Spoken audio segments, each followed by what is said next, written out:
Pô, a gente sabe que cliente é uma coisa que ou ele é amado ou ele dá um trabalho, né? Tem sempre aquele caso do cliente fazendo alguma coisa peculiar, esquisita. Você tem caso desse aí, não tem, Renan? Tô desde 2010 prestando serviço em marketing digital e assim, eu já passei por muitas situações bizarras com o cliente. Já passei por situação de cliente que assinou o contrato e no meio da reunião de briefing desistiu. Nossa. Contrato de 1 ano, na primeira reunião, na primeira meia hora, o cliente desistiu porque ele ficou chateado porque que a gente estava fazendo tanta pergunta para ele. Nossa. Essa é a O cara realidade. se sentiu intimado, né?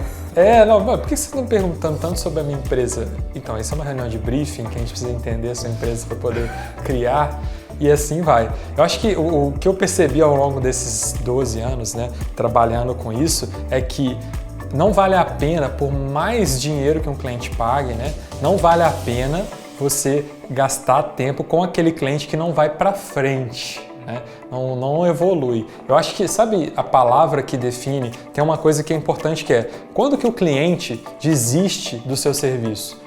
Ele desiste do seu serviço, ele não quer mais você, né? Não é quando o contrato acaba ou quando o resultado não vem. É quando ele perde a esperança que você vai resolver, quando ele perde a esperança que aquilo vai se reverter de alguma forma. Então, perder é a esperança, você tem que manter a esperança do cliente ativa. Mas vamos pensar do outro lado, agora do nosso ponto de vista.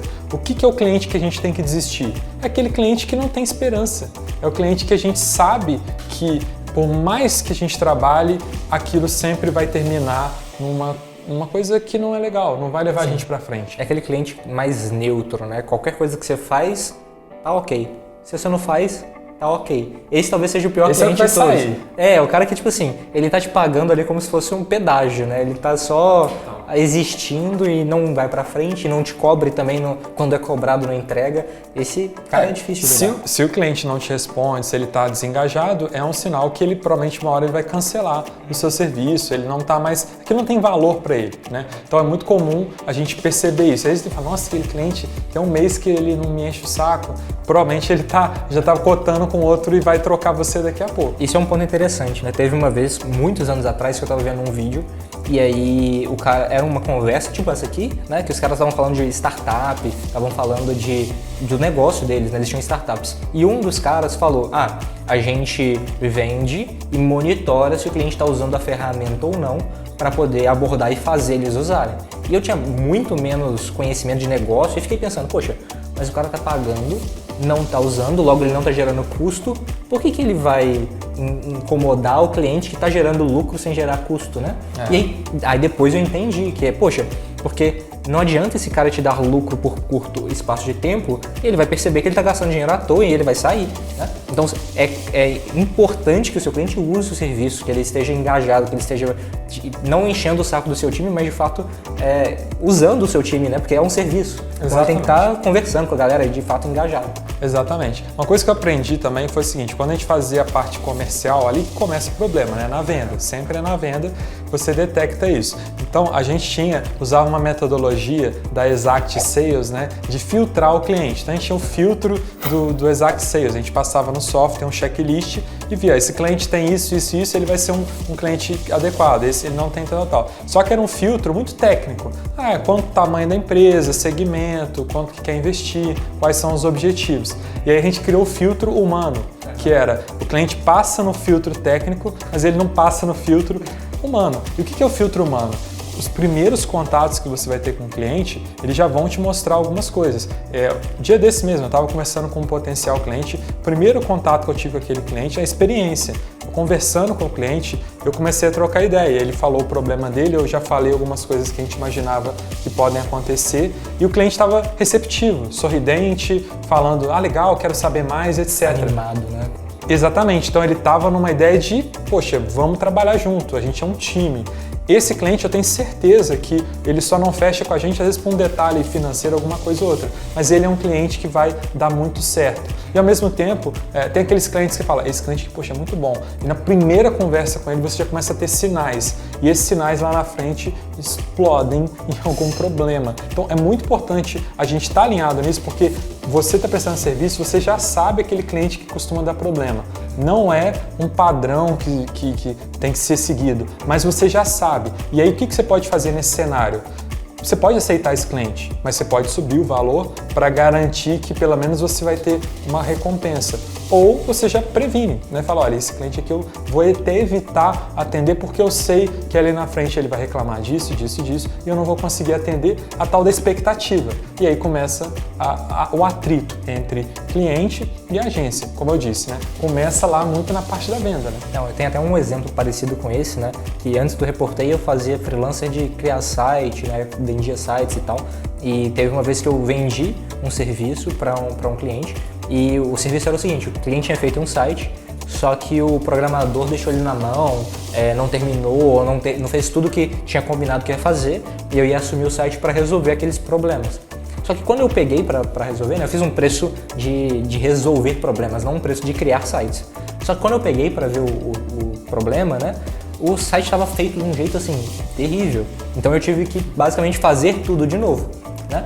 E aí o que eu percebi quando eu fiz tudo de novo e não cobrei mais, né? Eu falei assim, fazer tudo de novo aqui, tá tudo bem, e não comuniquei isso com o cliente, de olha, tem que fazer tudo de novo, então vou ter que aumentar o ticket e tal, eu não alinhei isso com o cliente, eu fui só ser gente boa e pega e faz, né? O que aconteceu? Nenhuma boa ação fica sem punição. Exatamente, exatamente. Quando o cara percebeu que eu era bobo, né, ele começou, eu quero isso também, quero isso também, quero isso também. E aí eu tava lá só no sim, sim, sim, e fui fazendo, é só 5 minutinhos, vou fazer, é só 5 minutinhos, o cliente se vou fazer. aproveitou de você. O cliente se aproveitou. Só que aí chegou um momento em que eu percebi que, putz, não tem condição de ficar dessa forma, né, e dei um basta. Só que o que acontece quando você faz isso? O cara começa a pular para outras pessoas, porque ele percebe que ele não consegue montar mais em você. Acabou, né? A exploração. Exato. E quando você se toca, né, você vê, putz, esse cara, esse perfil, é o cara que ele vai tentando abusar do contratante, do fornecedor o máximo que ele consegue, é o cara que ele tá ali dentro da empresa como pessoa, que ele precisa mostrar resultado pro chefe dele, e aí ele tá pressionando os fornecedores para conseguir entregar o máximo possível. Não é o cara que é parceiro. Para culpar alguém se der errado. Para culpar alguém se der errado. Se der certo, é mérito do Exato. Nesse caso, inclusive, né, o cara me passou imagens gigantescas, HD e tal, eu comprimi, fiz o máximo que eu pude, botei no site, e aí depois ele disse assim, aqui, Rodrigo, mas esse site tá muito lento, não sei o que, tá convertendo. Eu falei, cara, é lógico que tá lento. Todas as imagens que você me passou pesam 10 megas. Eu já fiz o máximo que dava. Quer um site rápido? A gente vai ter que pensar tudo de novo e começar do zero. Com menos imagem. Com menos imagem, com mais planejamento, né? E aí eu já, mesmo que se ele quisesse, eu já não ia fechar, né? E aí você entrou no ponto que é o seguinte, qual é o segundo ponto que dá problema na relação com o cliente? Primeiro é na venda, você já sabe o que você pode oferecer, você tem que tomar cuidado para não prometer praticamente nada, né? Então a gente fala, tá vendendo, você viu que o cliente já comprou a ideia, você para de vender, você para de ficar falando coisas e adicionando, porque você está criando expectativa e depois você tem que cumprir e superar, porque se você só cumprir, geralmente não resolve. Entrou o projeto, aí você já tem que ter, obviamente, ter um diagnóstico legal antes do projeto entrar, já tem que saber, né? Mas quando o cliente entra, o ponto-chave, por exemplo, eu tenho clientes na agência que estão com a gente há, sei lá, 7 anos, sabe? E tem clientes que saem no primeiro mês. Isso acontece, né? Quando a gente trabalha como agência. Só que nesse caso de agência, o que eu percebi é a decolagem do projeto bem feita. A gente fala decolagem que é aquele momento de, né, vai alinhar os instrumentos, vai conseguir começar a aumentar ali a velocidade e começar a ter os primeiros resultados. Então, a gente tem muito problema quando a decolagem não entrega o mínimo, tá? É muito legal ter uma metodologia da RD Station que chama Marcos do Sucesso, que ela coloca alguns pontos que você pode atingir rápido com o cliente, são os ganhos rápidos, né? Para que ele já sinta que você está entregando alguma coisa. São os primeiros leads, a primeira campanha e tudo mais. Esse momento é crucial. Quando você ganha o cliente de primeira, né, aquela primeira impressão no trabalho, você geralmente não vai ter problema lá na frente. Às vezes, se tiver um problema, o cliente já tem você como autoridade. Então, a decolagem tem que ser muito bem feita. O que é a decolagem bem feita? Não deixar passar o tempo sem ter resultado. Tem muita gente que fala assim, o cliente não me mandou o que eu pedi, por isso que eu não fiz ainda os primeiros posts. E aí passou 3 semanas que vocês têm contrato, o cliente vai pagar a primeira parcela, em alguns casos vai pagar a segunda, e aí ele vai ver, poxa, eu estou pagando a segunda parcela, não aconteceu nada. Ele não vai se preocupar se ele não fez a parte dele, ele vai preocupar com o resultado. Então, na decolagem, quem tem que puxar isso é você. Imagina que você está no avião, o cliente é o passageiro, você comandante. A gente tem que liderar o projeto e muitas vezes os clientes contratam a gente porque eles não são organizados, porque eles não têm ninguém para organizar isso lá dentro, tá? E assim, é comum, como você falou, às vezes tem aquele cliente que fica pulando de agência em agência porque ele é um cliente problemático. Isso pode acontecer, mas já tive vários casos de cliente que pulava de agência em agência e com a gente deu certo. Por quê? E qual que era o problema principal? Eles reclamavam da passividade do prestador de serviço. E isso é um ponto-chave. Todo cliente está te contratando porque você tem algo que ele não tem, senão ele pegava e fazia. Seja tempo, seja técnica. Então, já que você tem essa vantagem, você tem que usar isso para você ter o controle da situação. Você que tem que liderar o cliente e ele que tem que te ver como: olha, eles estão fazendo alguma coisa, as coisas estão andando. Você tem que ser o protagonista daquilo ali. Então, tem muita gente que se coloca como: eu vou entregar aqui os posts, vou entregar o que foi feito e não assume a dianteira, tá? O cliente sente isso. Às vezes é um cliente até que é aquele cliente que parece que ele é mega agressivo, mas ele está te contratando. Então, ele sabe que você tem algo que ele não tem. E é ali que está o problema. A gente, às vezes, deixa o cliente tomar controle da situação, não faz uma boa decolagem, e aí depois a gente fala: mas o cliente não me entregou isso, mas o site dele tinha um problema tal. Ali que é a diferença. E quando você faz uma boa decolagem, são 30, 40 dias, é muito difícil depois você perder o cliente. Por isso que a gente fala que o relatório é o meio, né? Quando o cliente entra, você nem fez post, você ainda nem pegou nada, ainda está fazendo diagnóstico, gera um relatório. Porque aí você marca na decolagem, mostra o relatório: olha, é isso aqui, é o status das suas redes agora. É isso aqui que você tem, é isso aqui que você tem de alcance, é isso que você tem de anúncios. Esse é da onde a gente está partindo. E aí no final da decolagem, né, no primeiro mês, no segundo mês, você já vai mostrar: olha, e é isso aqui que a gente chegou. E o que acontece nesse delta, né, nessa variação? Você mostra que já teve algum resultado e mais do que isso. Na reunião, quando você está apresentando esse relatório, apresentando esse primeiro resultado, você vai conseguir sentir o que o cliente valoriza mais. Às vezes o cliente fala: eu quero alcançar mais pessoas. E aí você pensa: putz, é uma estratégia de branding, preciso distribuir conteúdo, ter mais alcance, mais impressões, etc. Aí você faz isso, primeiro mês ali de projeto, mostra o resultado e aí o cliente fala: não, beleza, entendi a parte do alcance, mas não chegou ninguém no meu WhatsApp. E você entende que ele não quer alcançar mais pessoas, ele quer vender para mais pessoas, ele quer ter mais leads, ele quer ter mais gente qualificada chegando para conversar com ele. Só que ele é uma pessoa que é leiga, ele não necessariamente entende marketing digital e usou o termo que ele acreditava ser vender mais. Muito comum. Exato. Muito comum. O cliente fala assim: eu quero leads, e na verdade ele quer venda. Exato. E você fala: tô te entregando lead. Ele: não, mas não tô vendendo. Não, mas você não falou lead? Não, é venda. Aí você fala: não, você queria é venda. Exato. Isso é muito comum acontecer. Não, e tem aquela máxima, né, que você não pode avaliar ou identificar o cliente pelo que ele fala, você tem que identificar pelo que ele faz, pelo que ele sente, né? Então, se ele fala que tá tudo bem, mas se ele não tá vendendo nada, né, e ele fica te perguntando se não tem como mudar a estratégia, quer dizer que ele fala que tá tudo bem, mas não tá. Você precisa gerar resultados, você precisa fazer com que ele fale assim: cara, eu não quero nem fazer reunião contigo porque eu tô vendendo tanto aqui que eu tenho que dar um jeito no meu sistema comercial, né?